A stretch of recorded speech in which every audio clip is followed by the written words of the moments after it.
rasula wala sawfa yu'tika rabbuka fatarda.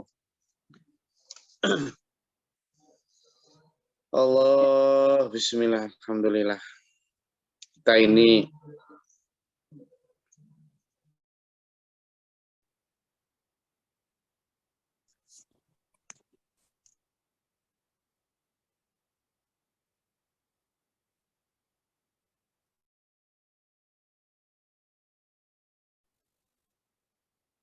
jadi kalau kita melihat surat Ad-Duha ini, kita diingatkan, kalau di surat Al-Asr itu kan kita diingatkan tentang waktu asar, ya. Demi waktu asar. Ya. Demi waktu asar menyiratkan waktu yang sempit tentang kerugian manusia. Gitu ya. Nah, kalau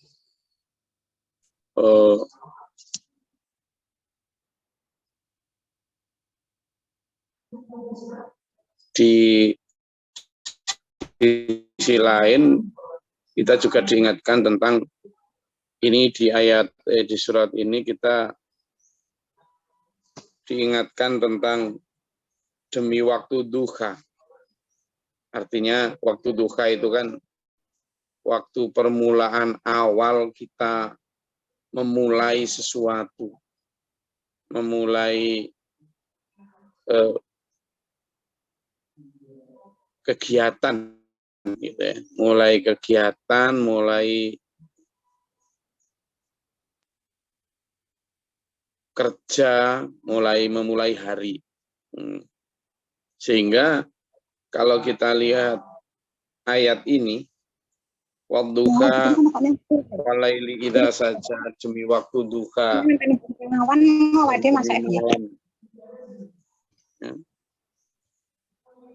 demi malam yang sunyi, kita itu sebenarnya dianjurkan oleh Allah untuk ini loh ya, untuk memanfaatkan waktu-waktu malam yang sunyi itu untuk banyak bermunajat kepada Allah. Banyak bermunajat kepada Allah. Gitu.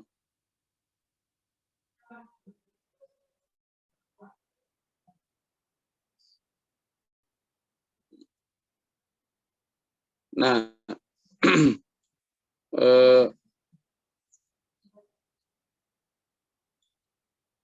kalau kita lihat surat Ad-Duha ini, demi waktu duha, walaili, dan demi malam, idza saja, apabila sunyi. Yang selanjutnya yang terpenting itu biasanya ada pada ayat selanjutnya. Ya. Ayat peringatan itu diawali dengan sumpah Allah, kemudian dilanjutkan itu. Ma wadda'aka rabbuka wa ma qala. Terkadang ya, terkadang ada satu peristiwa di mana Rasulullah itu dihina-hina oleh orang Yahudi ya. Dihina-hina oleh orang Yahudi dan beberapa orang kaum musyrik Mekah karena mereka bertanya tentang satu hal, lalu Rasulullah tidak menjawab dahulu. Kenapa? Karena belum mendapatkan jawaban atau arahan dari Allah. Nah, karena belum dapat jawaban dari Allah, sehingga orang Yahudi, orang musyrik Mekah itu menghina, loh Muhammad sudah ditinggalkan Tuhannya, loh Muhammad sudah tidak dibimbing Tuhannya, loh gitu. Jadi ada satu masa ya, di mana ya karena memang Allah punya skenario sendiri.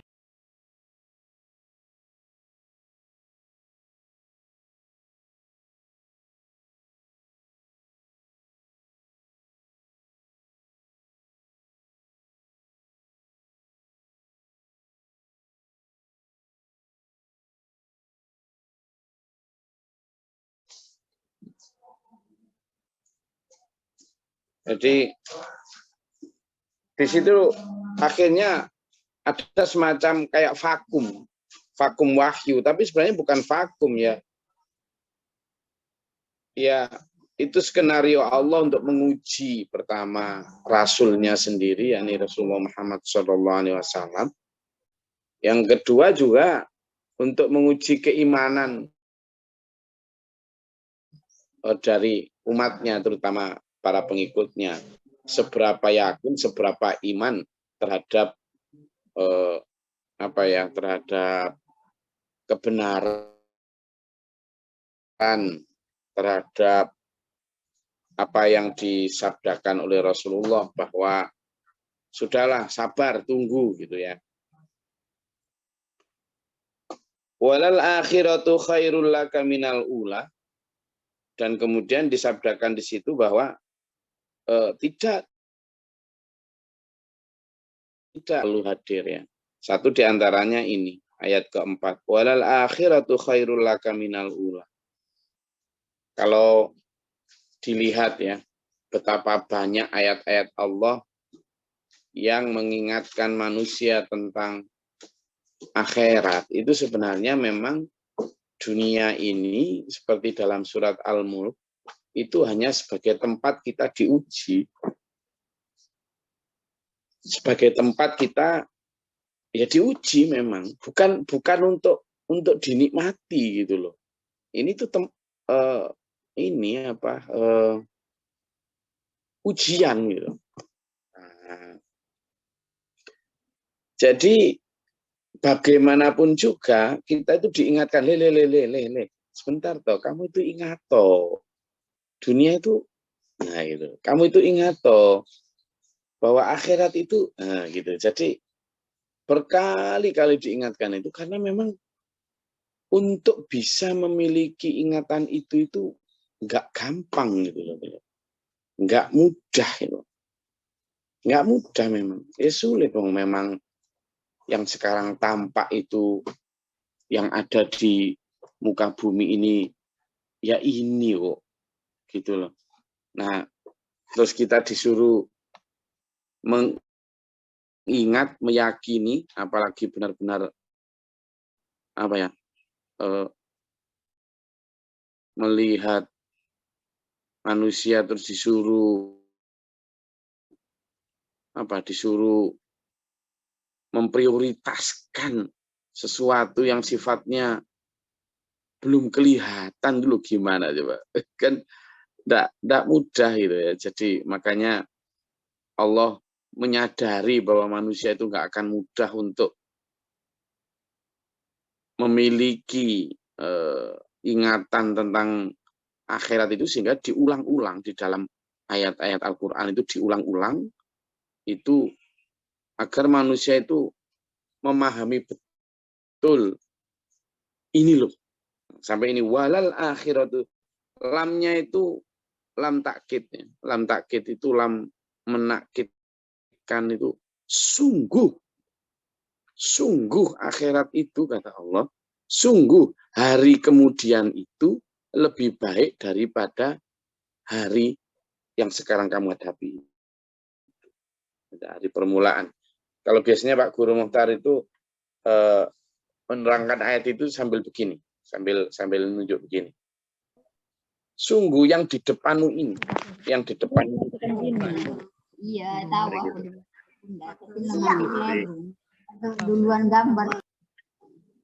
Jadi beliau menyatakan, sungguh yang di belakangmu itu, sambil nunjuk gini, yang di belakangmu, yang masih belum kamu lihat, yang di belakang itu lebih baik daripada yang di depanmu itu. Jadi apa yang ada di belakangmu yang nggak kamu lihat itu lebih baik daripada apa yang di depanmu. Walal akhiratu khairul laka minal ula. Tapi karena di belakang nggak kelihatan, ya manusia ya males noleh, males. Akhirnya nggak tahu betul, akhirnya ya terpikat ya hanya apa yang ada di depan ini tuh. Maka kampanye untuk mengajak manusia menoleh, berpaling, fokus, apalagi mengutamakan akhirat, sulit, berat. Kampanyenya aja loh berat. Iklannya itu enggak laku. Gitu. Padahal sudah Allah janjikan, sudahlah manusia, wala saufa yu'tika rabbuka fatardo. Sungguh kelak akan, kata Allah, kamu akan diberi oleh Allah. Allah akan memberimu apa yang kamu itu sudah puas nanti. Sudahlah, fatardo. Kamu akan dapat kepuasan di sana. Dapat apa dulur? Kepuasan. Kalimat Allah puas, kata itu kan karena kita di dunia ini kan memang yang kita cari apa? Kepuasan, kebebasan. Jadi kita ini ingin puas, ingin bebas, misalnya. Dulu kita punya kendaraan hanya kuda. Terus karena pengen cepet, pengen puas, pengen lebih ngegas, manusia akhirnya berinovasi membuat sepeda motor biar lebih cepat. Sejarah sepeda motor di awal itu ya pakai mesin diesel. Dok, dok, dok, dok, dok, dok, jadi pelan-pelan kayak mesin traktor gitu jalan. Karena nggak puas, semakin berkembang. Kalau dulu pakai kuda, hanya bertahan beberapa tahun. Nggak puas, nah, pakailah sepeda motor dari besi. Udah besi. Lalu nggak puas dengan kecepatan itu diperlap. Akhirnya bisa sampai kecepatan misalnya 20 km per jam. Masih kurang cepat, oh manusia kepengen ke susu. Ya, kan? Gimana caranya mesin itu bisa sampai 50 km per jam. Puas enggak manusia kok. Reset lagi. Gimana caranya lebih cepat? Akhirnya bisa sampai 100 km per jam. Padahal dengan kecepatan 100 km per jam, itu sudah sangat cepat untuk menuju satu tempat yang diinginkan. Tapi yang namanya manusia ya kurang. Cari lagi cara gimana biar lebih cepat. Cari yang sampai biar 120 km per jam. Apa cukup? Motor sekarang itu ada yang dengan kecepatan hampir 300 km per jam. Padahal mau kemana, di mana yang mau dituju dengan kecepatan 300 km per jam. Kan tidak ada. Tapi ya tetap orang beli, laku. Semakin tinggi kemampuan percepatan motor atau mesin itu semakin mahal harganya. Padahal untuk mencapai kemahalan harga itu, untuk bisa membelinya, manusia harus menguras sumber daya alam ini. Ya kan? Tidak ada rasa cukupnya. Nah, tidak ada rasa cukupnya itu nggak mungkin terpenuhi dengan di dunia. Tidak mungkin. Dan itu hanya akan terpenuhi dengan ini yang disampaikan Allah. Wala saufa, nanti kelak, kata Allah. Yu'tika rabbuka, Tuhan akan memberimu fatardo, apa yang kamu nanti pasti puas. Pasti puas. Ada satu hadis menceritakan gini, nanti di surga itu manusia akan ditanya tentang nikmat yang sudah diterima. Wahai hambaku, apakah kamu cukup puas dengan apa yang kuberikan? Cukup ya Allah. Jika kamu minta lagi silahkan, akan aku tambah 10 kali lipat dari itu. Wah, kasih lagi, tambah lagi. Nah, udah puas. Tapi ada satu hal yang mereka inginkan, yakni melihat wajah Allah. Melihat wajah Allah. Wallahu a'lam seperti apa wajah Allah, ridho Allah itu, lalu diperlihatkanlah wajah Allah. Lalu saat itu ditanya lagi, apakah kamu masih ada yang ingin lebih? Kata hamba Allah yang ada di surga itu, tidak ada ya Allah yang melebihi kenikmatan dan kepuasan melihat wajah. Meskipun ada yang menafsirkan bahwa yang dimaksud wajah Allah itu adalah ridho Allah, tapi di situ menjawab kita bahwa hanya ridho Allah, hanya dengan bertemu Allah, rasa puas manusia itu akan terpenuhi. Tapi selama manusia enggak mendapat ridho Allah, selama masih kita di dunia, rasa puas itu akan tetap seperti haus atau dahaga yang tak tersiratkan. Itulah. Maka manusia di dunia ini diibaratkan orang yang haus tetapi minum air laut. Saya ulangi, manusia ini seperti orang yang haus tetapi minum air laut. Kandungan garam yang tinggi di air laut itu menjadikan perut dan metabolisme yang dimiliki itu tidak malah kenyang, tidak malah hilang dahaganya, tetapi malah semakin menambah rasa dahaga dan haus. Ya, jadi minum air laut itu begitu. Minum air laut itu akan membuat manusia makin haus. Nah, sampean ini begitu. Kita semua ini di dunia, kalau tidak ada pandangan walal akhiratu khairul laka minal ula, maka kita hanya akan menjadi makin haus, makin rakus, makin tidak puas, dan makin tidak tenang. Nah, karena apa? Selalu ada titik yang ingin dicapai lagi, dan lagi. Begitu mati atau ajal menjemput, jelek kaget dia. Seperti anak kecil, waktu kita dulu kecil, atau mungkin yang dewasa juga masih kadang mengalami, ketika kita tidur, lalu mimpi, di dalam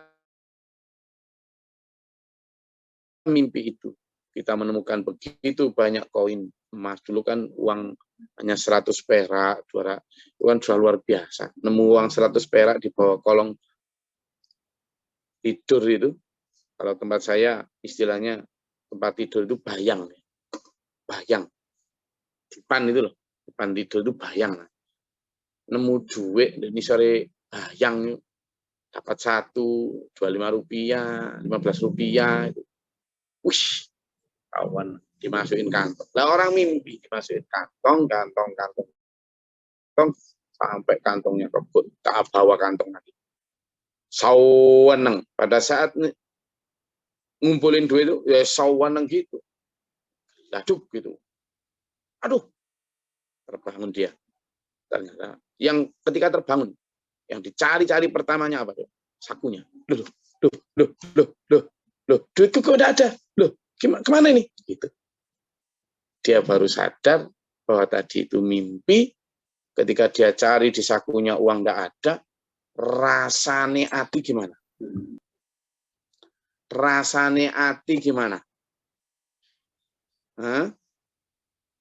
Tadi semangat penuh dengan sukacita ngumpulin duit di sakunya, begitu geladuk bangun ternyata dia terjatuh dari tempat tidur, kepalanya terantuk, selundak, cedak. Bangun, yang dicari bukan sakitnya, tapi yang dicari apa? Uang yang ada di saku. Ternyata tidak ada. Wih, rasanya hati gelonya itu. Karuan. Nah, manusia dulur selama hidup di dunia ini, alladzi jama'a malan wa 'addada. Alladzi yang jama'a mengumpulkan malan harta, wa 'addadahu dan menghitung-hitungnya. Terus punya ini dapat itu terus dikumpulin di saku. Begitu jaduk apa? Dicabut nyawanya sama malaikat, terbangun di kuburan jaduk. Yang dicari pertama coba apa? Ya di sakunya. Mana sertifikatku, mana BPKB-ku, mana buku tabunganku, mana rumahku, mana sawahku, mana mobilku. Kaget jeladuk, loh aku di mana ini? Ternyata di kuburan.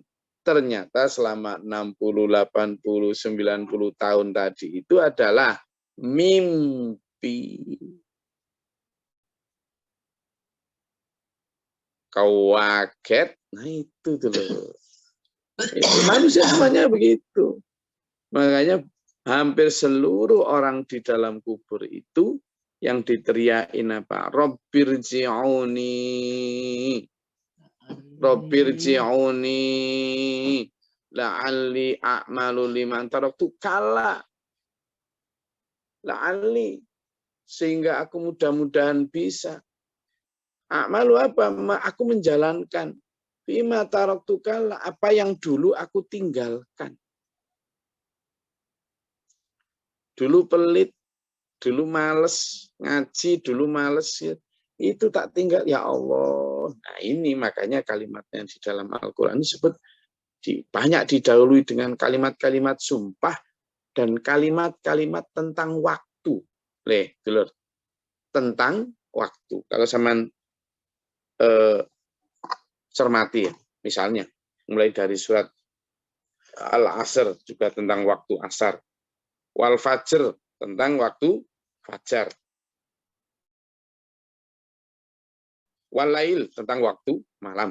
Wasyamsi tentang matahari juga penanda waktu. Wadduha juga tentang waktu. Kita itu diingatkan tentang apa dulur? Waktu. Bahwa waktu sampean ini makin hari makin habis. Jangan ditunda-tunda. Kalau mau bertaubat ya jangan nunda taubat. Kalau mau berbuat baik dan hasanat ya ojo ditunda. Besok saja. Nanti aja. Iya kalau punya nanti. Ya itulah. Iya kalau punya nanti. Lah kalau nggak punya nanti maksudnya apa? Nggak ada hari nanti. Ujuk-ujuk dipanggil Allah lah ya keadaan kayak orang mimpi tadi. Itulah makanya Allah berfirman walal akhiratu khairul laka minal ula. Dan sungguh akhirat itu lebih baik daripada dunia. Ya. Maka kalimat fatardo ini kita dijanjikan Allah, sudahlah manusia, kamu nggak bakal dapat kepuasan di dunia. Apapun. Ya. Apapun. Tapi kalau nanti aku janjikan, kata Allah. Itu tadi. Walau sofa yu'lika rabbuka fatardo. Itulah. Ya. Kayak enak tah ketika fatardo. Kalimatnya selalu sama. Radiyallahu anhu wa radu anhum. Radiyallahu anhu. Allah ridho kepadanya. Wa radu anhum. Dan Allah pun dan mereka pun ridho kepada Allah. Jadi itu yang disebut radhiyatam mardiyah. Nah, tardo di sini adalah juga tentang itu, ridho, rela, puas, senang, bebas, wis. Makanya satu di antara diktat yang ditulis Pak Guru Mokhtar, judulnya apa adalah? Komando manusia menuju hidup yang tidak mati, tidak berak, tidak kencing, tidak puasa, tidak sholat, tidak sakit. Muatan tidak ada lagi segala kesedihan, hidup bebas puas selamanya, bahagia selamat di akhirat. Alhamdulillah. Pun sampai di situ, monggo kalau ada yang mau ditanyakan atau dinyatakan, silakan.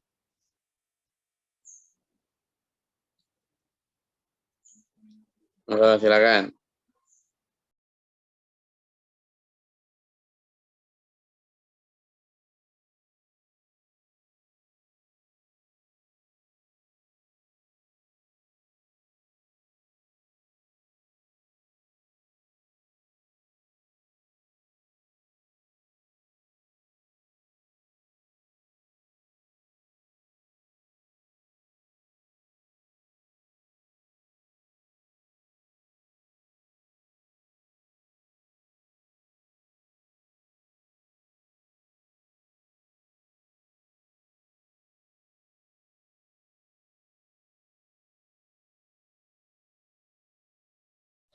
Permisi Gus, izin Gus. Silakan. Permisi. Sehubungan dengan bagaimana saya itu pernah menyampaikan sedikit masalah akhirat. Tapi tanggapan manusia awam itu begini, yaitu kan kita tidak tahu apapun terjadi nanti, itu kan masa bodoh besok. Lah itu bagaimana Gus untuk menyikapinya? Terima kasih Gus. Assalamualaikum warahmatullahi wabarakatuh. Ya, masa bodoh itu kan juga manusia melalaikan.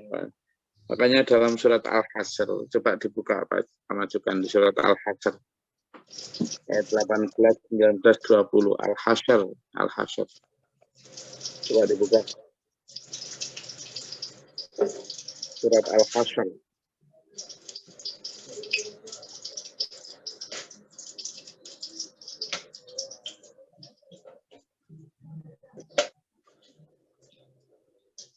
Sudah ketemu surat Al-Hasyr ya 18, 19, 20. Surah keberapa, Gus? Sudah ketemu? Sama juga.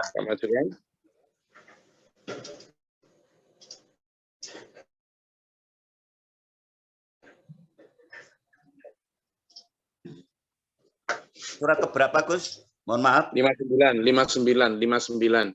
Surat ke-59.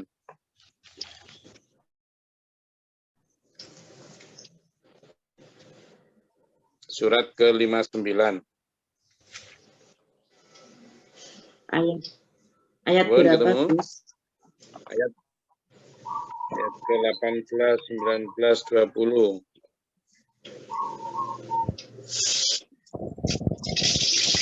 Ya, permasukan kita kan.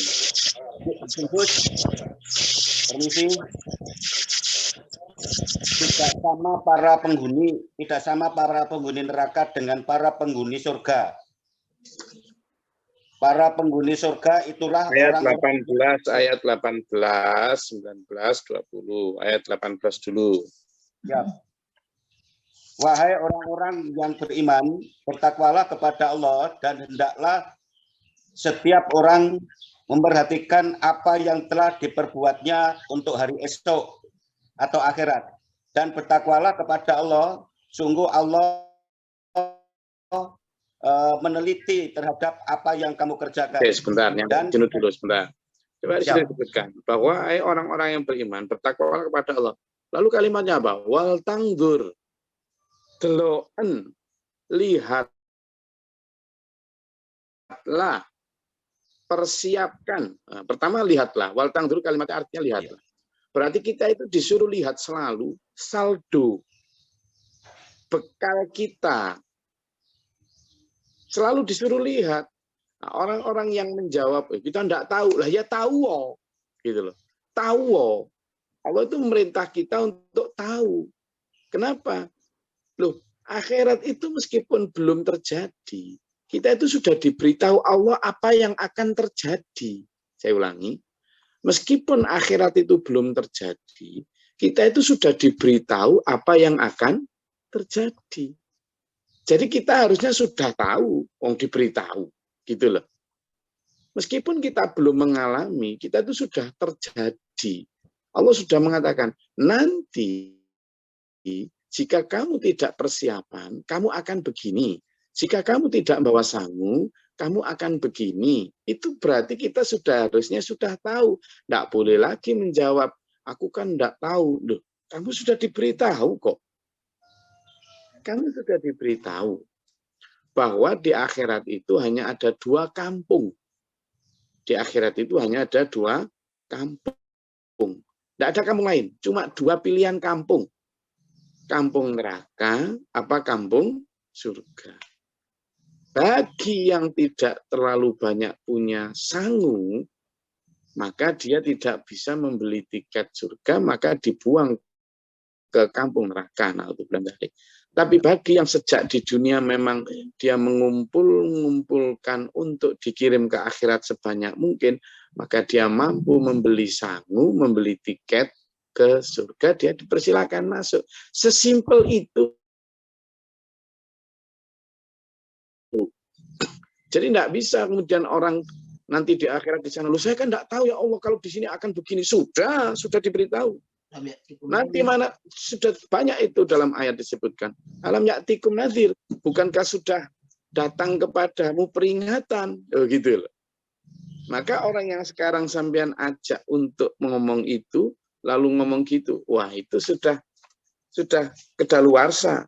Kenapa? Karena ketika di dunia sudah diberitahu, itu nanti di akhirat itu begini loh, sudah diberitahu, gitu. Nah, sehingga alam ya'tikum nadhir itu kan ada itu dalam banyak ayat, mulai dari surat Al-Mulk ayat 8, banyak itu, ataupun ayat 5, itu.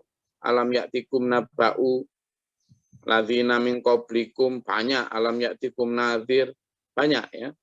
Bukankah sudah datang kepadamu itu? Nah, sehingga apa? Ayat selanjutnya, ayo Pak, majukan ayat 19, dibaca. Bila kamu seperti orang-orang yang lupa kepada Allah, sehingga Allah menjadikan mereka lupa akan dirinya sendiri. Mereka itulah orang-orang yang fasik. Nah, itu disebutkan. Kamu jangan seperti orang yang lupa tadi. Nah, itu yang saya ingatkan tadi. Ya nggak tahu. Nah, itu nggak tahu itu dia melupakan dirinya sendiri. Kenapa maksudnya? Gini loh. Kita inilah punya cuma satu jiwa. Jiwa kita yang di dunia kita siapkan segalanya, rumah, pakaian, makanan, dan seterusnya. Lah jiwa kita yang akan di akhirat kok nggak kita kasih persiapan gitu juga. Ini namanya nggak adil. Ini namanya lupa. Maka dia, kata Allah, melupakan dirinya sendiri. Itu. Maka ayat selanjutnya, ayo monggo yang lain mungkin bisa baca. Ayat yang ke-20.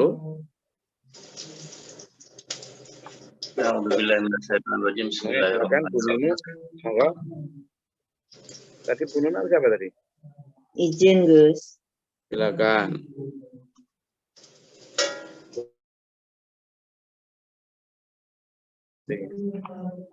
Monggo. Sini loh tadi yang mungkin. Tidak sama para penghuni neraka dengan para penghuni surga. Para penghuni surga itulah orang-orang yang memperoleh kemenangan.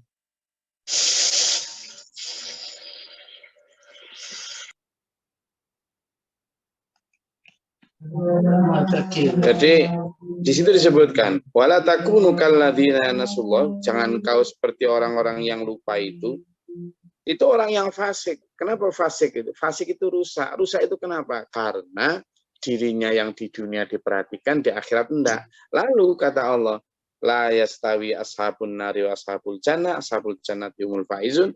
Enggak sama antara penghuni neraka dan penghuni surga. Tadi yang sebutkan hanya ada 2 kampung di sana.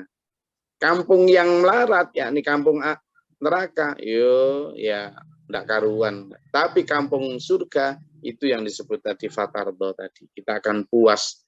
Maka kata Allah, ashabul jannati humul faizun, itulah orang-orang di surga yang akan mendapatkan keuntungan, keberuntungan. Nah, sampai sudah diingatkan sekarang. Jangan ngomong bahwa ya enggak tahu kita apa yang akan terjadi. Tahu kita ini. Sudah diberitahu. Sudah diberitahu. Jadi orang-orang yang mengatakan kita tidak tahu, harus tahu. Kita ini sudah dikasih tahu kunci Allah. Jadi tidak boleh ngomong, tapi kan tidak tahu, ya harus tahu. Kenapa? Fungsi Rasulullah, fungsi Quran itu memberitahu. Tapi kan kita bukan Allah, ya memang kunci neraka dan kunci surga itu Allah semua pemiliknya. Tetapi Allah sebagai pemilik surga sudah memberitahu kita untuk dapat kunci surga begini caranya. Lalu kita tidak mau meraih kunci surga itu, terus kita ngomong ya kita tidak tahu. Ya tahu, kita sudah diberitahu kok. Gitu loh. Itu kan alasan orang yang menghindar dari nafsu yang tidak mau diajak untuk memburu kunci surga. Allah sudah ngasih tahu. Jadi nanti di akhirat itu akan banyak Pak Majukan orang yang ngomong gitu kepada Allah. Tapi kan saya tidak tahu ya Allah. Tahu alam ya'tikum nadhir tadi surat Al-Mulk ayat 8. Bukankah sudah datang kepadamu peringatan? Nah, itu baru nyahok. Makanya orang dibawa di dunia ini sekarang ayo kita indahkan peringatan yang datang kepada kita, terutama apa yang di depan belakangmu itu jauh lebih baik daripada yang apa di depan. Walal akhiratu khairul laka minal ula. Mudah-mudahan bermanfaat berfaedah. Hari Sabtu yang penuh semangat. Insya Allah selama kita bergandengan tangan dengan orang-orang yang baik di sekitar kita akan dimudahkan Allah juga. Fasanu yassiruhu lil yusra. Peringatan yang diperingatkan seperti Pak Mas itu sama.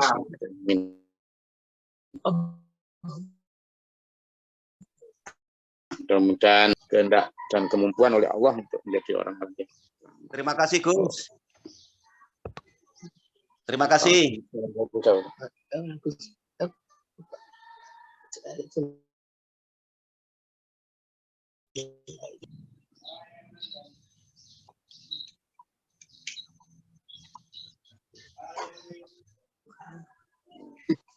Ini ngaji sambil kerja bakti nih.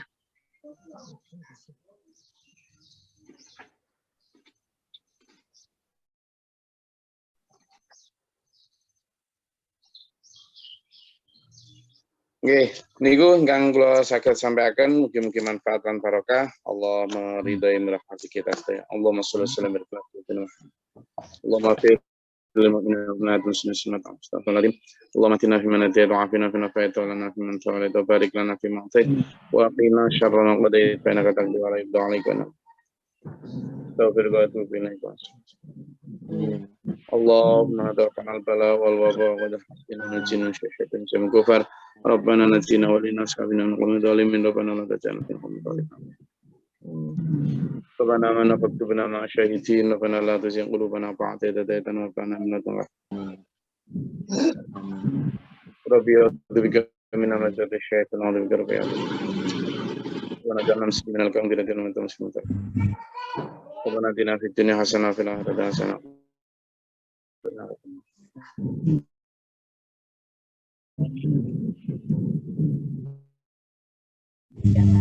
Subhana rabbil rabbil izzati amma yasifun.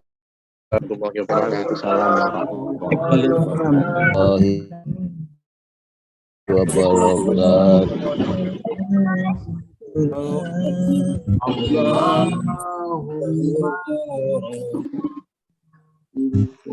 Allahumma